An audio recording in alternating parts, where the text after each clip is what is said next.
What is up, you guys? This is JP here coming at you with another video. First things first, for all things training related, personal training, training programs, if you want to get into contact with me, any of that good stuff, head on over to jpfitnesspro.com.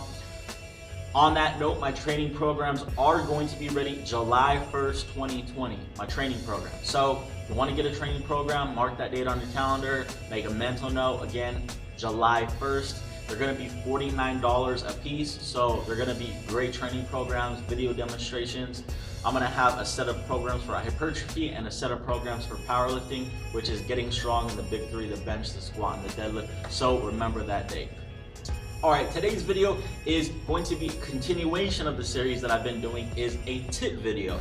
The last two videos I think I've done were a deadlift tip video and then a calf tip video. Today's video, again, like I said, is bench press tips. I'm going to give you guys two tips that's going to help you have a better bench press.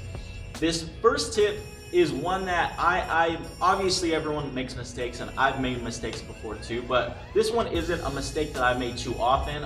It's something that I definitely have done at some point. You know, like I said, we're people, we're not perfect, but this one is that a mistake that I see people do all the time. It is a very common mistake, and this first tip is to stop moving your feet during the bench press. So many people that I see they'll start their bench press, and as they're bench pressing, their feet start wiggling around. It starts moving. Honestly, it looks like they're tap dancing. I call it like tap dancing bench press. Just stop tap dancing when you're bench pressing. If you're like tap dancing and wiggling your feet, not a lot of stuff, but there's some stuff going on there. Obviously, when we're doing an exercise, we want to be as stable as possible. I'm going to give you guys a basic example. If you were to do a back squat, a barbell back squat, flat ground, and then you were to do a barbell back squat, and let's just say a trampoline or a Bosu ball, you're obviously not going to be able to have as much weight on the bar with a Bosu ball back squat or a trampoline back squat than you would a flat ground back squat. Why? It's because there's lack of stability. Now, I know that's an exaggerated example, but on a much smaller scale, the same thing, remember, a much smaller scale, the same thing is happening when you're moving your feet during a bench press. You are less stable versus if you were to have like your feet really tight, locked in, and because of that, you're not able to push as much weight. When you're a lot more stable, you're in a lot better position to press, use more leg drive. Obviously, if you're tap dancing, to me, it's clear that you're not using leg drive, so you're going to be able to push a lot more weight simply due to leg drive. Two, being more stable is allowing you to push more weight through the entire bench press platform and through the bar to be able to push more weight. So again, higher stability means that you're allowing to overload those muscle groups and your body isn't so much focused on balance. So again, my first tip is to lock your feet in before you start the bench press, and again, don't move them. All your exercises, for the most part, I mean, I can't really think of any exceptions, should be ritualistic. You should be starting all your exercises the same way every time, at least when it comes to the big compounds. Like curls and stuff doesn't really matter as much, but when it comes to a bench press, your setup shouldn't be different every single time. Knowing this, when you're setting up for your bench press, just do the same setup every single time. Lock your feet in, make sure your feet are where you want them to be, and then start the bench press. And remember, okay, well, this is where I want my feet to be. If you adjust and shift and change them and you're moving them around, again, you're losing the weight on the bar, which is going to lower volume, which in turn is going to lower hypertrophy over the long run. And obviously, it's going to directly impact strength because you're not moving as much weight. All right, my second tip is a tip that I actually had a horrible time with for a long time. So this isn't like the first tip where I just messed it up a little bit myself, and that I've seen other people do. This is the tip that I've done a lot, and I've actually haven't seen so many people do for this one, but I still have seen it, is make sure your feet are even when you're doing a bench press. You're not in a staggered stance. You're in a your feet are even when you're doing the bench press. There's no easier way to say it. I have a knee injury, like you guys have known. I was in the Marine Corps. I tore my ACL, I tore my meniscus on both sides. I had a small fracture at the top of my tibia, and I had knee surgery. So my knee kind of makes my range of motion a little bit weird. I can't fully lock it out.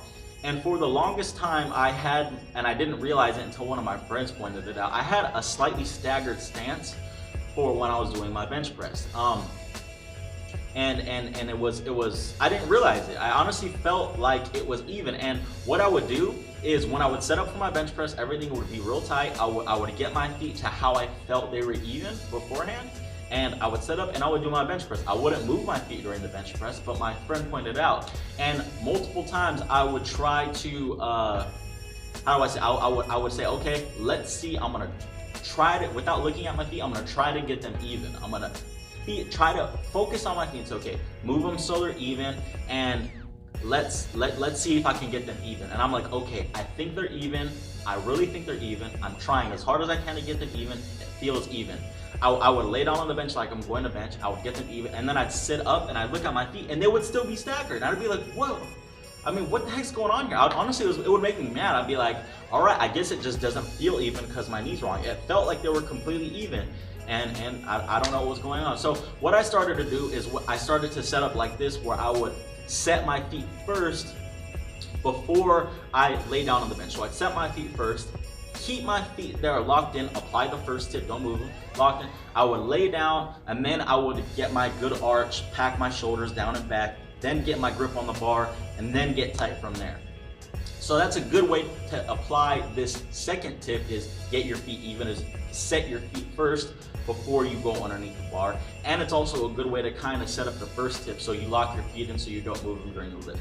Now, for those of you who don't set up like this, you might set up the opposite way as shown in this example, where you set up with your bar first and then you plant your feet down.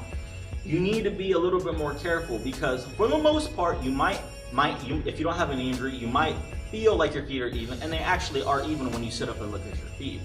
But for those of you who never paid attention to this, and you set up with your hands on the bar first, and you sit your back and your hands first before your feet, which a lot of powerlifters set up like this, make sure, and the powerlifters I don't think would have an issue, because if they got a coach and you know, they're always on video watching themselves, which you should be watching yourself on video too, they might have someone call them out real quick. But if you're someone who's not working with a coach 24/7 and you're just doing lifting on your own, make sure that if you're setting up this way, that you're a little bit more careful. Maybe record yourself and watch yourself and see if your feet are even, because you're not seeing your feet set before you start the lift.